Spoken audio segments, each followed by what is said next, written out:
Hi friends, today we are going to learn different clauses in the employee agreement.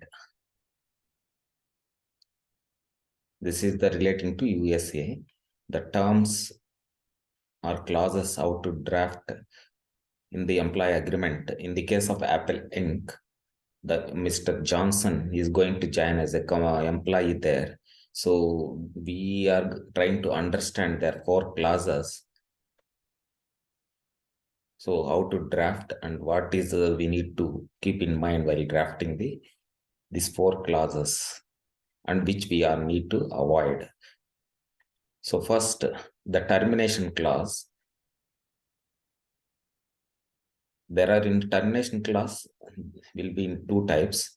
One is with cause and another one is without cause. What is the with cause?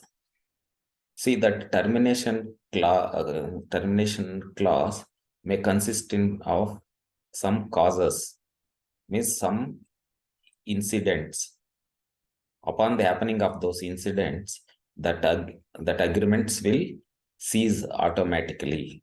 For example, if the employee causes death, so that agreement will ceases immediately. Or otherwise, the employee enters into any illegal or prohibited activities, so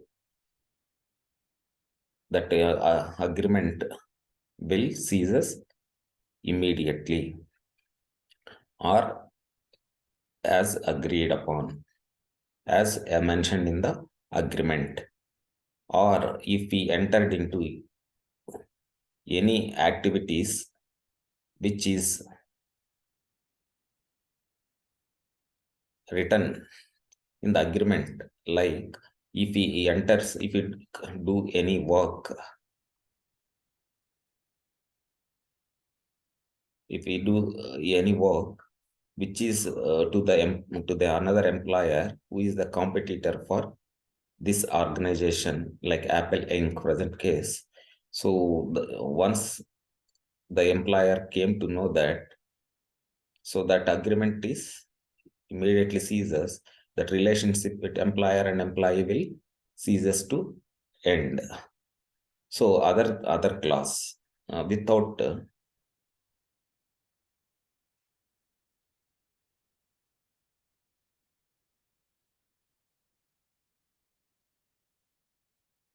now without cause. This without cause is means an employer can terminate the employment agreement, so without any cause, by giving uh, 30 days time written notice. This will happen in many cases actually, when the company usually is having some business plan or some problems it is encountered where there is no more that employee is required for the organization as it's planned.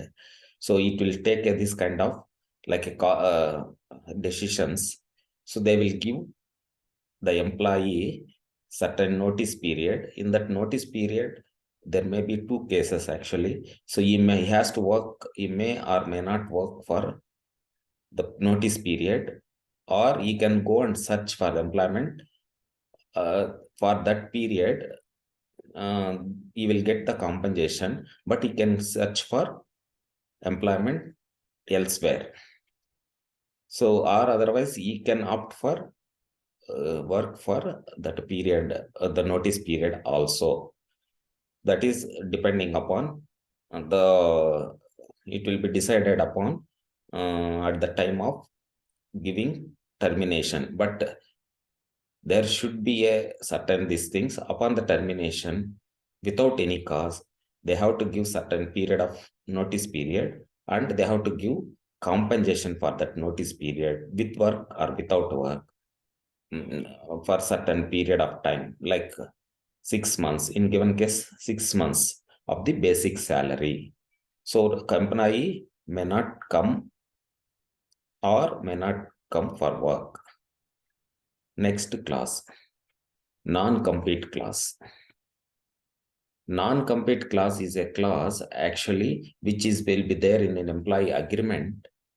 So upon the termination of the employment or appointment or retirement, means resign after doing the resignation, giving the resignation, the employer should not go and work under any employment who is the competitor for this organization.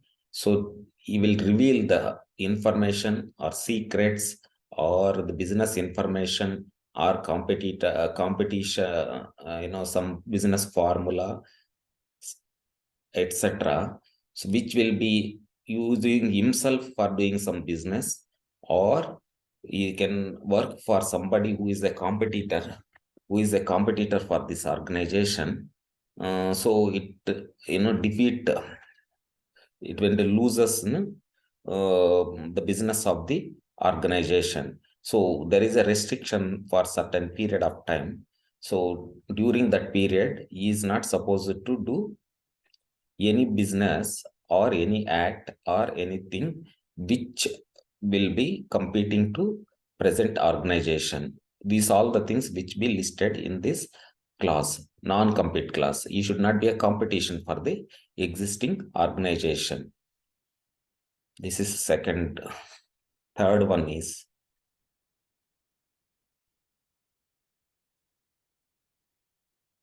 protection of confidential information.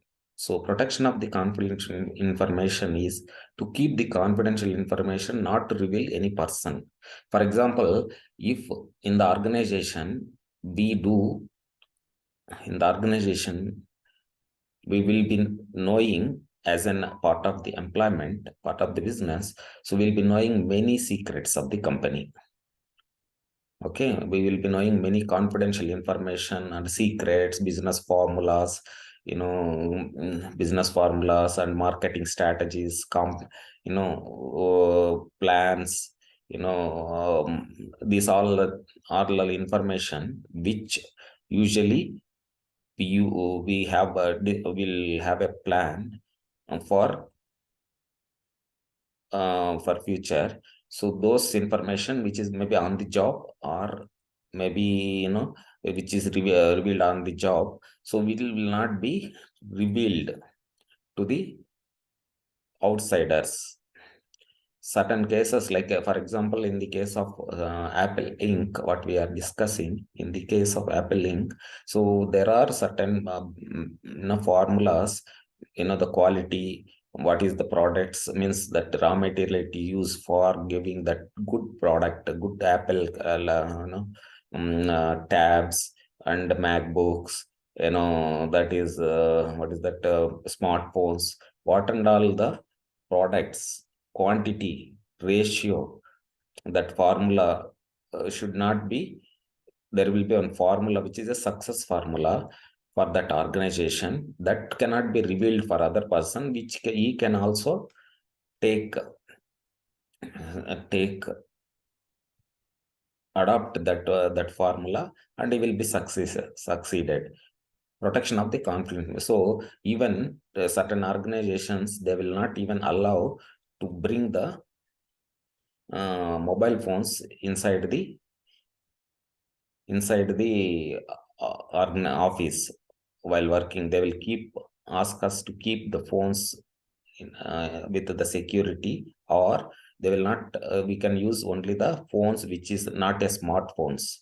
So we cannot, the problem is they will think that they will take some photographs, and there are many things we can do with the smartphone, but they may allow with the dumb phone, means like without any features of this thing. So this is what the confidential information about it.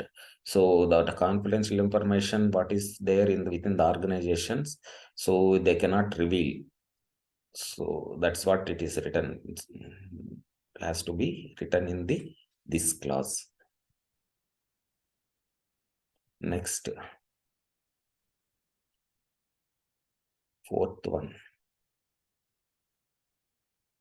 indemnification of employer by the employee.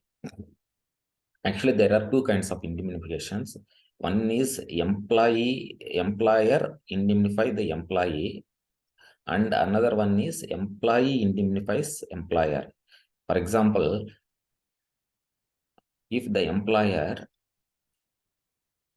any employee while doing his activities incurred or caused for any problems, like even doing his job, maybe some customer come and sue him, some customer take him as take him as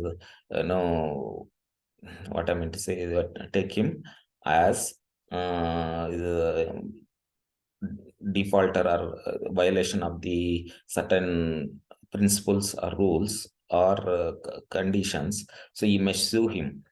When he sue him, that he will represent the company, and the company will be in back of him. So that so he will be what is that I mean to say?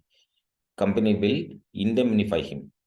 Company will indemnify him whatever the causes incurred and problems incurred. He will take care of his family. He may get arrest also. In that case, company has to put his own money and safeguard the employee.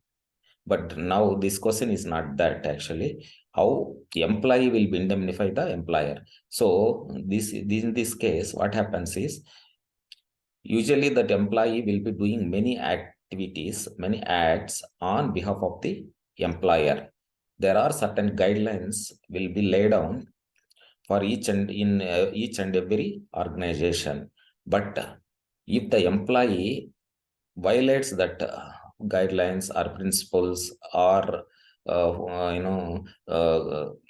laid down by the organization, which causes the company and put him into the losses, or somebody sued because of his deviations from the guidelines while doing the business, or he behaved very rudimentally, that Apple Inc. already is having good reputation. If the employees misbehavior will maybe causes its damages for reputation. So when the employee acts, the activities or actions which is not permitted or beyond the lay down principles or guidelines. So in that case, any losses incurred by the company, so the employee should indemnify that. Means if any company incurs any, for example, if someone put a case on the company because of the employee's misbehavior, so then the employee should indemnify the employer for all the cost incurred by the employer for finding for facing that case, means defending the case, or in the court, the fees, lawyer fees, or damages incurred for something. Somebody put a sue on him, the company, so that some reputation will lose. So these all the things the employee should be indemnify the employer. So for all the clauses, actually, whatever the clauses we said above, like indemnification and termination clauses. What are the clauses? So confidential information, protection of confidential information, non-compete clause. All these clauses, while drafting, we need to first list down what all we have to put incorporate in each of the clause. We have to list down all the clauses, and finally we have to keep every clause actually as open, means subject to, not limited to above. It is not limited to above. We have to put a clause like that, not limited to, or not limited to. We have to list down first, because it should not be exhaustive. There should be a, in future, if something, some incident is happened, something is happened, or something we need to incorporate. So there should be a openness. It should not be ended, actually, any clause on mutual discussion, or if something is happened, warranted, unknown things are happened. For example, if anything we are doing, something is happened which we don't know. So at that time, it is very difficult if you don't have this class. If it is very difficult to, uh, you know, enforce this agreement. If it is an open contract, is there, if anything is happened, for example, so non-competence class, so you say that this is the competition, not limited to, if anything is done by the employee, the employee which competes, or which the activities brings into the competition of the organization, which incurs losses. So that has to be is an open-ended clause. So this is exactly, the clauses which we need to incorporate in the employment agreement. Hope hope we can understand this. Thank you. Bye.